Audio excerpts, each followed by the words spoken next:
Axle and axle unit overloads is, as far as government is concerned, as serious as a total vehicle overload, because that is what's breaking the roads. A total vehicle that's overloaded breaks the bridges and the fillings, etc.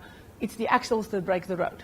Too much pressure on one point cracks up the road base. That's where the problem comes in.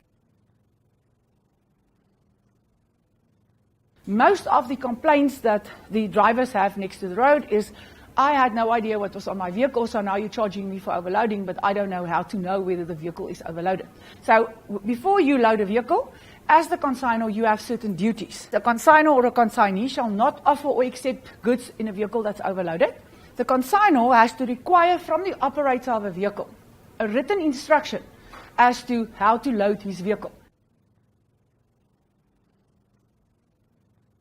Sub-regulation 3 says the consignor must now have a method of ensuring that he can actually comply with those instructions. So the operator, who's the owner of the truck, has to say, axle A weighs so much, that's the maximum capacity, axle B so much, axle C so much, total vehicle so much. That means your operator has to go and have a look at his tires, his manufacturer's specifications, the road limits, the bridge formula, all those nice things, work out permissible masses and give you those details. And you must then have some way, if you are the person that's dispatching, to be able to load in terms of that.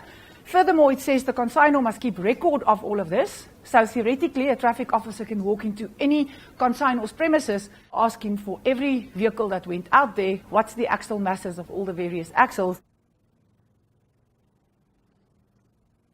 The legislation says any person operating on a public road, a motor vehicle that carries goods, must have a document that states what the license numbers of the vehicles are, if there's a combination, or otherwise just a single vehicle, the nature and quantity of the goods, so what's there, how much does the axles weigh, etc., the contact particulars of the operator, the particulars of the consignor or the consignee, name and residential and postal address of every natural person, or in the case of a juristic person, a responsible director or member, agent, consignor or consignee of the operator.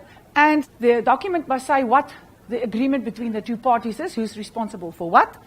And it must also contain the information on the insurance. If you don't comply with all the other provisions, and you have this third-party insurance with an outside service provider, and you do not have compliance with the rest of the stuff, they are not going to pay.